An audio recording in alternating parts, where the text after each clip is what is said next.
London की 14 दिसंबर की ठंडी रात में ब्रिटिश एयरवेज फ्लाइट 870 ने अभी अभी उड़ान भरी थी। सब कुछ बिल्कुल सामान्य लग रहा था, लेकिन टेक ऑफ के सिर्फ 8 मिनट बाद कॉकपिट में अचानक मास्टर वार्निंग का तेज अलार्म बजना शुरू हो जाता है और उसी के साथ स्क्रीनें एक एक करके बंद होने लगती हैं। रेडियो खामोश है, बाहर काली रात और अंदर पायलट लगभग बिना सही उपकरणों के जहाज संभाल रहे हैं। मेडे कॉल ATC तक नहीं पहुंच रहा, ट्रांसपॉन्डर बंद है और विमान रडार से पूरी तरह गायब हो चुका है, जिसका मतलब है कि हवा में मौजूद किसी दूसरे विमान से टक्कर का खतरा भी बढ़ चुका है। हर सेकंड हालात और बिगड़ रहे हैं। 76 यात्रियों की जान अब पूरी तरह इस बात पर निर्भर है कि पायलट अगले कुछ मिनटों में क्या फैसला लेते हैं। यह है ब्रिटिश एयरवेज फ्लाइट 870 की असली कहानी। 2005 की ठंडी अक्टूबर की शाम लंदन के हीथ्रो एयरपोर्ट पर 76 यात्री और 6 क्रू मेंबर्स ब्रिटिश एयरवेज की फ्लाइट 870 में सवार हो रहे थे, जिसका गंतव्य था हंगरी की राजधानी बुडापेस्ट। इस उड़ान में कुछ लोग छुट्टियां मनाने जा रहे थे, जबकि कुछ अपने घर लौट रहे थे। यह यात्रा लगभग 2.5 घंटे की होने वाली थी, जिसमें विमान को लगभग 1400 किलोमीटर की दूरी तय करनी थी। आज विमान को 53 साल के एक हाईली एक्सपीरियंस्ड कैप्टन उड़ा रहे थे, जिनके पास कुल 12,000 घंटे का फ्लाइंग अनुभव था, जिनमें से 4,000 घंटे सिर्फ एयरबस A320 सीरीज पर थे। उनके साथ 29 साल की एक फर्स्ट ऑफिसर थीं, जिनके पास लगभग 2,000 उड़ान घंटे थे, यानी वो अनुभव में कैप्टन के मुकाबले काफी नई थीं। अनुभव चाहे जितना भी हो, हर उड़ान में कोई न कोई नया खतरा हो सकता है, इसलिए पायलट बनने की ट्रेनिंग में लगभग हर इमरजेंसी सिखाई जाती है, जैसे टेक ऑफ के दौरान इंजन फेलियर, कैबिन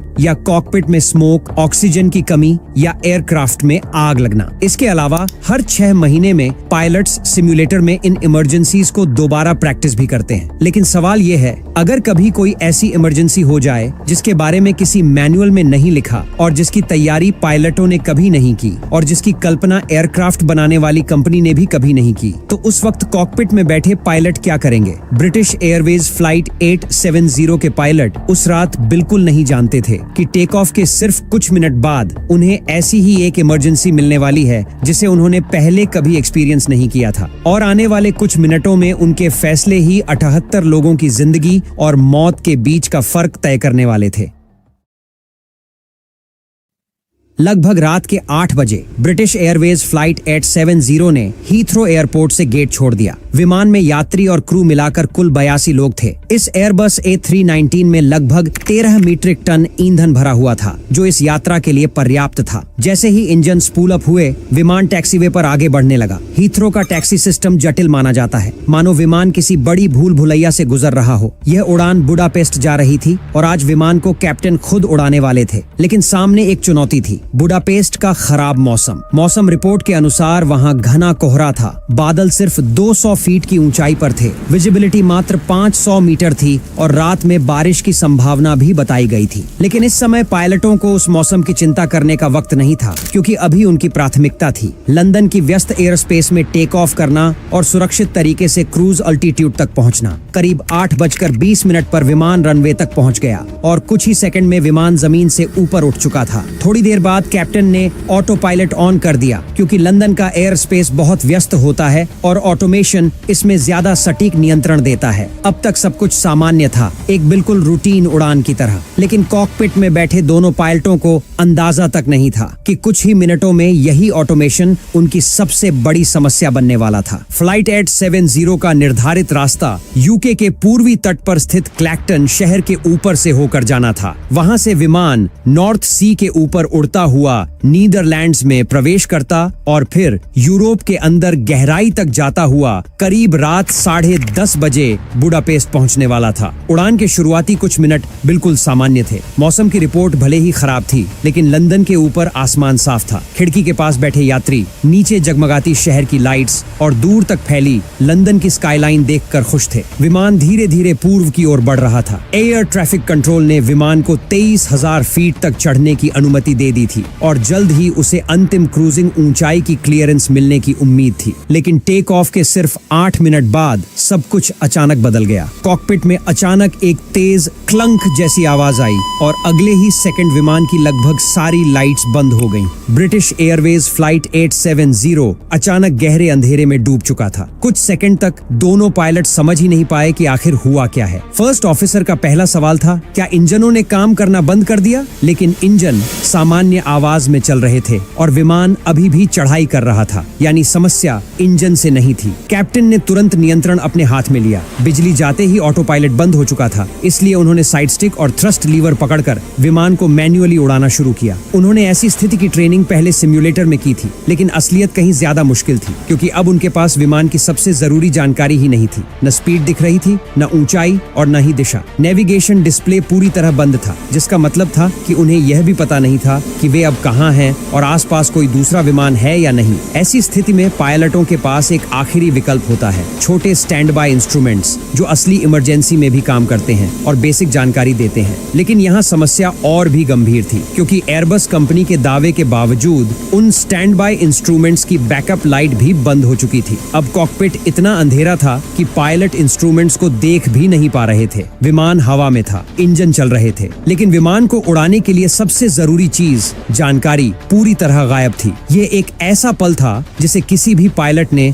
न मैनुअल में देखा था, न ट्रेनिंग में। अब यह सिर्फ अनुभव, शांत दिमाग और सही फैसलों की लड़ाई थी।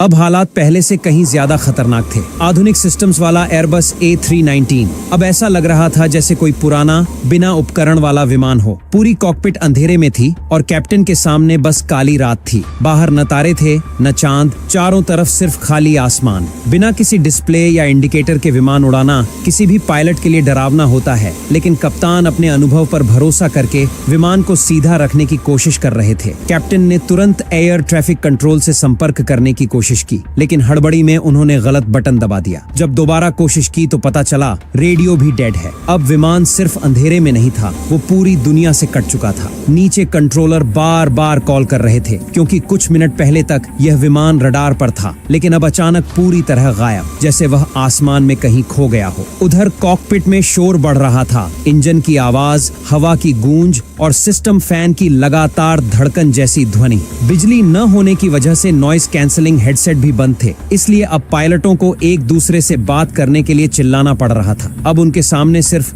2 सवाल थे। पहला, इस हालत में विमान को उड़ता कैसे रखा जाए, और दूसरा, आखिर यह सब हुआ कैसे और इसे ठीक कैसे किया जाए। लेकिन सबसे डरावनी बात यह थी, उन्हें अभी तक यह भी नहीं पता था कि समस्या है क्या। कॉकपिट में सब कुछ ही सेकंड में बदल गया था। जो केबिन कुछ पल पहले बिल्कुल शांत और सामान्य था, अब अंधेरा था। सिर्फ हल्की पीली इमरजेंसी लाइट्स जल रही थीं, और वो भी तब जलती है जब स्थिति सच में खराब हो। यात्री एक दूसरे को देखने लगे। कोई समझ नहीं पा रहा था कि हुआ क्या है। लोग सोच रहे थे शायद एक छोटा सा तकनीकी इश्यू होगा, लेकिन जैसे जैसे सेकंड बीत रहे थे, एक डर साफ महसूस होने लगा। ये कोई सामान्य खराबी नहीं थी। क्रू ने भी पायलट से संपर्क करने की कोशिश की, लेकिन इंटरफोन बंद था। अब वो भी नहीं जानते थे कि कॉकपिट में क्या हो रहा है। उधर कॉकपिट में कैप्टन एक और बड़ी समस्या में थे। ATC ने उन्हें 23,000 फीट तक चढ़ने का आदेश दिया था, और सिस्टम फेल होने के वक्त विमान सिर्फ 19,000 फीट पर था, यानी उन्हें अभी भी 4,000 फीट ऊपर जाना था, वरना आसमान में उड़ रहे दूसरे विमानों से टकराने का खतरा था। बंद स्क्रीन के बीच कप्तान ने सिर्फ स्टैंड बाय इंस्ट्रूमेंट्स पर भरोसा किया। छोटी सुइयां हल्की रोशनी में कांप रही थी, लेकिन वो ही अब विमान की असली आंखें थीं। फर्स्ट ऑफिसर ने इमरजेंसी चेकलिस्ट पढ़नी शुरू की। वो हर लाइन बोलती, कप्तान उसे कंफर्म करते, और फिर वो स्विच ढूंढकर एक्शन लेती। अंधेरे में एक एक बटन पहचानना जैसे टाइम बम को छूने जैसा लग रहा था। उसके हाथ कांप रहे थे, क्योंकि यहाँ एक गलत बटन और 82 लोग सिर्फ कुछ सेकंड में खत्म हो सकते थे। उस समय कॉकपिट में सिर्फ 2 चीजें थीं, डर और उम्मीद कि अगला फैसला सही हो। फर्स्ट ऑफिसर को कॉकपिट के हर स्विच की जगह याद थी, लेकिन मुश्किल ये थी कि कॉकपिट लगभग अंधेरे में था। सिर्फ थोड़ी सी इमरजेंसी रोशनी में उन्हें सही बटन ढूंढना था। फिर भी पैनिक करने के बजाय उन्होंने चेकलिस्ट फॉलो करना जारी रखा। वो हर लाइन जोर से पढ़ती, कैप्टन कंफर्म करते और फिर वो एक एक स्टेप पूरा करती। कभी कभी वो एक लाइन 2 बार पढ़ती, क्योंकि यहाँ एक छोटी सी गलती भी सीधे हादसा बन सकती थी। चेकलिस्ट में एक बड़ा स्टेप था इंजन्स को मैनुअल मोड में सेट करना। एयरबस में आमतौर पर सब कुछ ऑटो थ्रस्ट से चलता है, लेकिन अब वो सिस्टम बंद था और कैप्टन को थ्रस्ट हाथ से कंट्रोल करना था। ये पहली बार था जब पूरा विमान सिर्फ इंसानी अनुभव और फैसलों पर उड़ रहा था। उधर जमीन पर एटीसी ने पास की एक और फ्लाइट से कहा कि वो फ्लाइट 870 से संपर्क करे, बट जवाब अब भी नहीं मिला। कॉकपिट और कंट्रोल रूम दोनों जगह चिंता बढ़ रही थी। अब चेकलिस्ट ही उनकी आखिरी उम्मीद थी, लेकिन उसमें एक बड़ी समस्या थी। असली सॉल्यूशन, वो स्टेप जिससे पूरा इलेक्ट्रिकल सिस्टम दोबारा चालू हो सकता था, वो लिस्ट के बिल्कुल आखिर में था। मतलब जब तक फर्स्ट ऑफिसर सारी चीजें स्क्रॉल करके अंत तक न पहुंचे, उससे पहले वह क्रूशियल स्टेप मिल ही नहीं सकता था। ये डिजाइन किसी भूल की तरह नहीं, बल्कि एक ट्रैप जैसा था। अगर वही स्टेप शुरुआत में होता तो शायद कुछ सेकंड में सिस्टम रीस्टार्ट हो सकता था। लेकिन अब कप्तान बिना स्क्रीन, बिना इंडिकेटर्स, सिर्फ खिड़की के बाहर दिख रही होराइजन लाइन देखकर विमान उड़ाने की कोशिश कर रहे थे। और ये महसूस होना कि 36,000 फीट की ऊंचाई पर विमान अब टेक्नोलॉजी नहीं बल्कि इंसानी हाथों पर चल रहा है, यही सबसे डरावना पल था। इस चेकलिस्ट की खराब डिजाइन पहले भी कई फ्लाइट क्रू को मुश्किलें दे चुकी थी, लेकिन उस वक्त फ्लाइट 870 के कॉकपिट में सोचने का समय नहीं था। तनाव बढ़ रहा था और हर सेकंड की कीमत थी। आखिरकार फर्स्ट ऑफिसर चेकलिस्ट के आखिरी हिस्से तक पहुंची और उन्होंने अल्टरनेट पावर बटन दबाया। एक हल्की बीप हुई और फिर धीरे धीरे स्क्रीनें वापस ऑन होने लगी। लाइट्स लौटी, सिस्टम रिब्यूट हुआ और जो कॉकपिट कुछ सेकंड पहले एक अंधेरा कमरा था, वो फिर से एक आधुनिक एयरबस जैसा दिखने लगा। ये एक बड़ी राहत थी, लेकिन उसी के साथ एक नया डर भी उभर रहा था। बिजली गई क्यों थी? क्या ये दोबारा हो सकता है? और अगर दोबारा हुआ तो क्या सिस्टम वापस आएगा भी या नहीं? कैप्टन ने तुरंत प्राइमरी डिस्प्ले चेक किया। विमान 23,000 फीट पर था। उन्होंने उसे स्थिर किया और ऑटो पायलट दोबारा ऑन कर दिया। ऑटो थ्रस्ट अब भी बंद था, इसलिए थ्रस्ट हाथ से कंट्रोल करना पड़ रहा था, लेकिन ऑटो पायलट वापस आने से कम थोड़ी राहत मिली। फिर कैप्टन ने रेडियो पर कॉल दी। Pan pan pan pan pan pan, British Airways eight 70। ये मेडे नहीं था, लेकिन साफ संकेत था कि हालात गंभीर हैं। एटीसी ने जवाब दिया और वो भी राहत में थे, क्योंकि कुछ मिनट पहले तक ये विमान रडार से गायब था। लेकिन कॉकपिट में अब भी एक सवाल हवा में था। अब क्या? क्योंकि सिस्टम वापस आ गया था, लेकिन असली वजह अभी भी एक रहस्य थी। कैप्टन ने शांत आवाज में कहा, हम ऐसे खुले के ऊपर आगे नहीं बढ़ सकते। हमें नजदीकी एयरपोर्ट की ओर मुड़ना होगा, क्योंकि अगर ये खराबी दोबारा हुई तो शायद इस बार दूसरा मौका नहीं मिलेगा। कैप्टन ने आखिरकार रेडियो पर एटीसी को बताया कि उन्हें विमान को वापस जमीन की तरफ ले जाना है। कंट्रोलर ने तुरंत जवाब दिया और उन्हें 290 डिग्री हेडिंग दी, ताकि विमान लंदन की तरफ घूम सके और क्रू को फैसला लेने के लिए थोड़ा समय मिल सके। फिर कैप्टन ने एक और रिक्वेस्ट की। उन्होंने कहा कि विमान को कुछ देर होल्डिंग पैटर्न में उड़ाया जाए। एटीसी ने मंजूरी दी और उन्हें ब्राजो वे पॉइंट दिया। पायलटों ने सिस्टम में ये पैटर्न सेट किया और विमान को उसी ओर मोड़ दिया। अब तक क्रू बेहद शांत और प्रोफेशनल तरीके से काम कर रही थी। उन्होंने सिस्टम वापस चालू किए, विमान को स्थिर रखा और किसी को घबराने नहीं दिया। लेकिन असली चुनौती अब शुरू हो रही थी। जैसे ही विमान 23,000 फीट पर होल्ड में गया, कैप्टन ने सिस्टम्स चेक करने शुरू किए और तभी पता चला कि भले ही स्क्रीनें और कुछ सिस्टम वापस आ गए हों, पर एक बेहद जरूरी यूनिट अब भी फेल थी। ट्रांसफॉर्मर रेक्टिफायर यूनिट, जो डीसी पावर सप्लाई करता है। कैप्टन नहीं चाहते थे कि विमान फिर पूरी तरह अंधेरे में चला जाए, इसलिए उन्होंने सावधानी के तौर पर एपीयू चालू कर दिया। यह पीछे लगा छोटा इंजन होता है जो जरूरत पड़ने पर अलग से बिजली देता है, और इस समय यह उनका बैकअप था। लेकिन खराबी यही नहीं रुकी। धीरे धीरे और सिस्टम फेल होने लगे। कैप्टन की विंडो हीटिंग बंद थी, केबिन टेम्परेचर कंट्रोल काम नहीं कर रहा था, कुछ एवियोनिक्स, गैले और टॉयलेट वेंटिलेशन भी बंद हो चुके थे। अब साफ था, ये वही भरोसेमंद एयरबस A319 नहीं था जो लंदन से पूरी ताकत के साथ उड़ान भरकर निकला था। विमान अभी भी आसमान में उड़ रहा था। इंजन ठीक चल रहे थे, लेकिन अंदर सिस्टम एक एक करके कमजोर हो रहे थे। बाहर शांत अंधेरा था, सितारे साफ दिख रहे थे, लेकिन कॉकपिट के अंदर हर सेकंड तनाव बढ़ रहा था, क्योंकि अब सवाल उड़ान का नहीं था। सवाल ये था, क्या यह विमान सुरक्षित लैंड कर पाएगा या सिस्टम हवा में ही धीरे धीरे खत्म हो जाएंगे? कॉकपिट में कप्तान ने सबसे पहले सिस्टम वाली स्क्रीन खोली ताकि वो समझ सकें कि आखिर बिजली गई क्यों थी। पहली नजर में सब ठीक लग रहा था, लेकिन एक हिस्सा एम्बर रंग में हाईलाइट हो रहा था। ट्रांसफार्मर रेक्टिफायर यूनिट 1 या TRU1। अब TRU को बहुत आसान तरीके से समझो। जैसे घर में आने वाली बिजली सीधे मोबाइल या लैपटॉप में नहीं लगाई जा सकती, क्योंकि वो बहुत ज्यादा पावर वाली होती है। फोन को कम बिजली चाहिए, लैपटॉप को उससे ज्यादा। इसलिए घर में अडेप्टर, स्टेबलाइजर और कन्वर्टर होते हैं जो बिजली को सही लेवल पर बदलकर डिवाइस तक भेजते हैं। एयरबस में TRU भी यही काम करता है, यानी इंजन से आने वाली बिजली को सही फॉर्म में बदलकर बाकी सिस्टम्स को भेजना। इसलिए जब कप्तान ने TRU1 की वार्निंग देखी, उन्हें लगा शायद यही खराब है और कॉकपिट इसलिए अंधेरा हुआ। लेकिन असली वजह ये नहीं थी। असली खराबी जनरेटर 1 का फेल होना था। अब जनरेटर को ऐसे समझो, अगर TRU घर का स्टेबलाइजर है तो जनरेटर पूरी बिल्डिंग की मेन बिजली है और वही बंद हो गया था। मतलब TRU ने बिजली नहीं रोकी, बल्कि TRU को बिजली देने वाला सिस्टम ही बंद हो चुका था। जैसे घर में मेन बिजली चली जाए तो टीवी, वाईफाई, AC सब बंद हो जाते हैं। लेकिन इसका मतलब ये नहीं कि सब खराब हैं। असली दिक्कत पावर सप्लाई में होती है। कप्तान ने तुरंत विमान कंपनी की देखभाल टीम से रेडियो पर संपर्क किया और उन्हें पूरी स्थिति समझाई। रोशनी कैसे गई, कब वापस आई और कौन से तंत्र अभी भी भरोसे लायक नहीं है। उधर केबिन में बैठे यात्रियों को कोई अंदाजा नहीं था कि असल में क्या हुआ है। उनके लिए यह बस कुछ सेकंड का झपका था, जैसे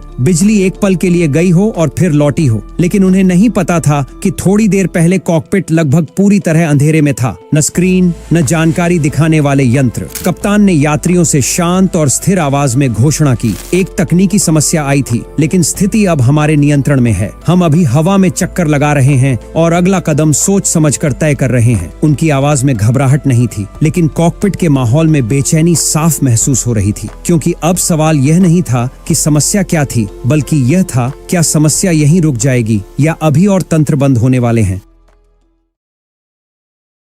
और यहीं से इस उड़ान की असली परीक्षा शुरू होती है। ज्यादातर यात्रियों को लगा कि अब सब ठीक है, इसलिए फ्लाइट को बुडापेस्ट तक जारी रखना चाहिए, क्योंकि अगर विमान वापस लंदन लौटता तो उन्हें वहीं रुकना पड़ता, शायद अगले दिन तक। लेकिन उन्हें ये नहीं पता था कि कॉकपिट में हालात उतने आसान नहीं थे। वहां अब एक नई समस्या शुरू हो चुकी थी, गलतफहमी और टूटती हुई बातचीत। कप्तान और ब्रिटिश एयरवेज के इंजीनियरों के बीच रेडियो सिग्नल कमजोर थे। उसी चैनल पर कई और विमान बात कर रहे थे और कप्तान की कई जरूरी बातें बीच में ही गायब हो जा रही थीं। इसलिए इंजीनियर ये नहीं सुन पाए कि बिजली जाते वक्त कितनी स्क्रीन बंद हुई थीं, कौन सी चेतावनी बत्तियां जल रही थीं और पावर वापस लाने के लिए पायलटों को ACS फीड दबाना पड़ा था। ये जानकारी बहुत जरूरी थी, क्योंकि इसी से पता चलता कि समस्या सिर्फ TRU तक सीमित है या जनरेटर तक पहुंच चुकी है। और अगर जनरेटर एक बार फेल हो चुका था तो उसके दोबारा फेल होने का खतरा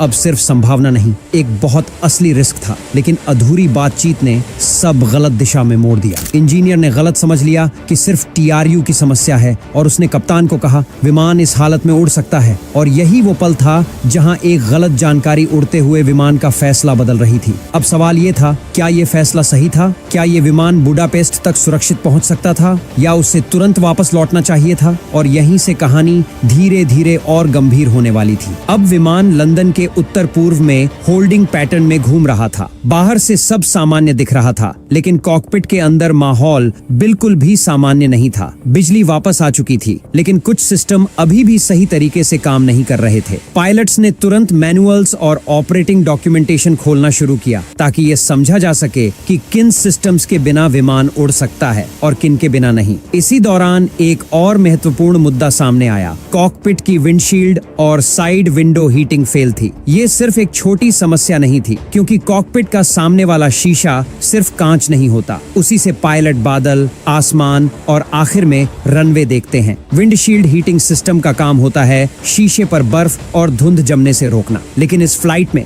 ये सिस्टम बंद था और ऊंचाई पर तापमान कभी-कभी -40 डिग्री सेल्सियस तक पहुंच जाता है। ऐसे में शीशा जम सकता है, धुंधला हो सकता है और अगर ऐसा लैंडिंग के समय हुआ तो पायलट रनवे देख ही नहीं पाएंगे। नियम साफ कहते हैं, अगर विंडशील्ड विंडशील्ड हीटिंग खराब है और मौसम खराब है तो उड़ान जारी रखना हमेशा रिस्क माना जाता है। लेकिन ये समस्या यहीं खत्म नहीं होती थी। जब उड़ान शुरू हुई थी उसी समय मौसम रिपोर्ट बता रही थी कि बुडापेस्ट का मौसम खराब है। वहाँ घना कोहरा था, विजिबिलिटी बहुत कम थी और स्थिति ऐसी थी कि शायद ऑटो लैंड करना पड़े। लेकिन ऑटो लैंड तभी हो सकता है जब ऑटो थ्रस्ट सिस्टम सही हो, और यहाँ ऑटो थ्रस्ट पहले ही फेल हो चुका था। इसका मतलब साफ था, अगर बुडापेस्ट का मौसम खराब ही रहा तो वहाँ लैंडिंग मुश्किल नहीं, लगभग नामुमकिन हो सकती थी। अब कॉकपिट में सवाल सिर्फ सिस्टम की खराबी नहीं था, ये समय, मौसम, ईंधन और खतरे के बीच तोल मोल का पल था। क्या 2.5 घंटे की रात वाली उड़ान जारी रखनी चाहिए जब विमान पहले ही कई फेलियर्स झेल चुका है, या वापस हीथ्रो लौट जाना चाहिए जहां साफ मौसम, बड़ा रनवे और पूरी इंजीनियरिंग सपोर्ट मौजूद है? लेकिन इस फैसले पर एक और परत थी, प्रेशर। इंजीनियर ने कहा था एयरक्राफ्ट सुरक्षित है, वो बुडापेस्ट तक उड़ सकता है। अब कप्तान के सामने असली डिलेमा था, क्या वो इस सलाह पर भरोसा करें और आगे बढ़ें, या अपना फैसला लें और वापस लौट जाए? ये अब सिर्फ एक फ्लाइट का फैसला नहीं था, ये कप्तान के अनुभव, जिम्मेदारी और डर के बीच लिया जाने वाला सबसे कठिन फैसला था। अगर विमान वापस हीथ्रो लौटता तो एयरलाइन को बड़ा आर्थिक नुकसान होता, ईंधन बर्बाद होता, यात्रियों की दोबारा बुकिंग करनी पड़ती और पूरा ऑपरेशन फिर से प्लान करना पड़ता। कुल मिलाकर ये नुकसान दसियों हजार पाउंड तक पहुंच सकता था और मामला यहीं खत्म नहीं होता। कुछ महीने पहले ही यूरोप में नया नियम लागू हुआ था, एयर पैसेंजर राइट्स रेगुलेशन। इस नियम के मुताबिक अगर कोई फ्लाइट 3 घंटे से ज्यादा लेट होती है तो एयरलाइन को हर यात्री को मुआवजा देना पड़ता। यानी अगर फ्लाइट वापस लौटती तो ये फैसला सिर्फ तकनीकी नहीं बल्कि कंपनी के लिए बेहद महंगा कदम बन जाता। लेकिन पायलटों के लिए सवाल पैसे का नहीं था, सुरक्षा का था, क्योंकि अगर उड़ान के दौरान सिस्टम फिर से फेल हुआ और इस बार किस्मत ने साथ नहीं दिया तो उसका नतीजा पैसों से कहीं ज्यादा भारी हो सकता था। करीब 40 मिनट तक कॉकपिट में चर्चा चलती रही जबकि फ्लाइट 870 शांत आसमान में 23,000 फीट पर चक्कर लगाता रहा। मेंटेनेंस टीम की सलाह स्पष्ट थी, उड़ान बुडापेस्ट तक जारी रखी जा सकती है, और चूंकि ट्रांसफॉर्मर रेक्टिफायर फेल होने के बाद कोई नई खराबी नहीं दिख रही थी, कप्तान ने आखिरकार फैसला लिया, फ्लाइट जारी रहेगी। एटीसी को सूचना दी गई, यात्रियों को अपडेट मिला और विमान ने पूर्व की ओर रुख कर लिया। सब सामान्य लग रहा था और ईंधन बचाने के लिए एपीयू भी बंद कर दिया गया। फ्लाइट आगे बढ़ रही थी, लेकिन असली खतरा अभी भी वही था, क्योंकि खराबी ट्रांसफॉर्मर रेक्टिफायर में नहीं थी, वो जनरेटर 1 में थी और वो अभी तो काम कर रहा था, लेकिन ये कोई नहीं जानता था कि वो कब फिर से बंद हो जाएगा। अब फ्लाइट 870 बुडापेस्ट की ओर उड़ रहा था, लेकिन उसके साथ एक ऐसा जोखिम भी जा रहा था जो अभी पूरी तरह समझ में नहीं आया था। पायलट लगातार इंस्ट्रूमेंट्स और बुडापेस्ट के मौसम पर नजर रख रहे थे। शुरुआत भले तनाव भरी थी, लेकिन अब सब कुछ सामान्य लग रहा था। बस फर्क इतना था, फ्लाइट लगभग 40 मिनट लेट थी, जो उन्होंने यूके के ऊपर होल्डिंग पैटर्न में गंवाए थे। कप्तान ने कंट्रोल फिर से खुद ले लिया था और इंजन की पावर मैन्युअली सेट की हुई थी। इतना मॉडर्न जेट हाथ से उड़ाना थोड़ा असामान्य था, लेकिन उस समय ये खतरनाक नहीं माना जा रहा था। अगर सब सही रहा तो यह घटना सिर्फ एक छोटी तकनीकी देरी की तरह खत्म हो सकती थी। ज्यादातर यात्री तो पहली वाली समस्या भूल चुके थे, कुछ सो रहे थे, कुछ फिल्में देख रहे थे और केबिन में माहौल बिल्कुल शांत था। लेकिन रात 10:30 बजे जैसे ही विमान उतरने के लिए नीचे आया, एक नई और गंभीर समस्या सामने आई। ऊंचाई पर बाहर का तापमान लगभग -50 डिग्री सेल्सियस था और विमान की बाहरी सतह बर्फ से ढकी हुई थी। जैसे ही विमान नीचे आया और गर्म नमी वाली हवा विंडशील्ड से टकराई, कप्तान की विंडशील्ड पूरी तरह सफेद जम गई। अब कप्तान के सामने दृश्यता शून्य थी। रात 10:30 बजे फ्लाइट 870 रनवे की ओर अंतिम अप्रोच पर था। लैंडिंग गियर नीचे था, स्पीड सेट थी और विमान बादलों को चीरते हुए नीचे आ रहा था। लेकिन जैसे ही विमान बादलों से बाहर निकला,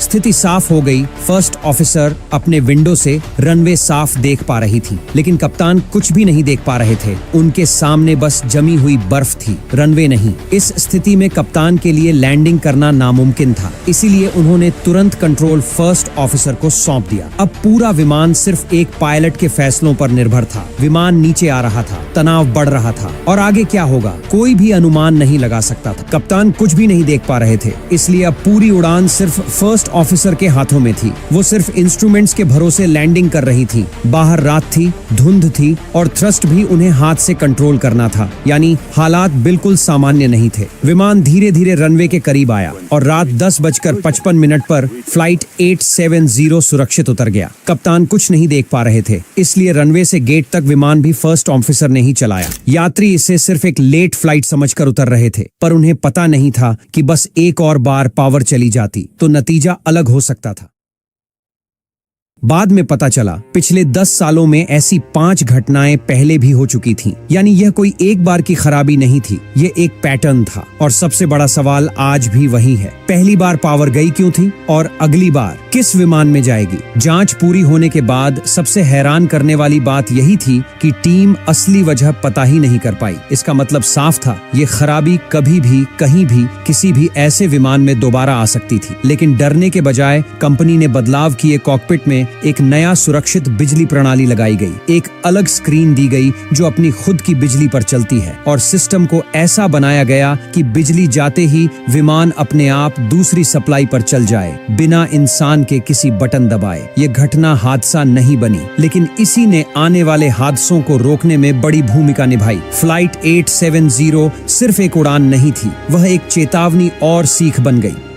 अगर ये हादसा आपको हिला गया तो अगली उड़ान उससे भी खतरनाक है। वो उड़ान जहां सिर्फ कुछ सेकंड में सब खत्म हो गया। पूरी सच्चाई जानने के लिए यहाँ क्लिक करें और मैं ठीक 1 सेकंड बाद वहीं आपसे मिलूंगा। धन्यवाद।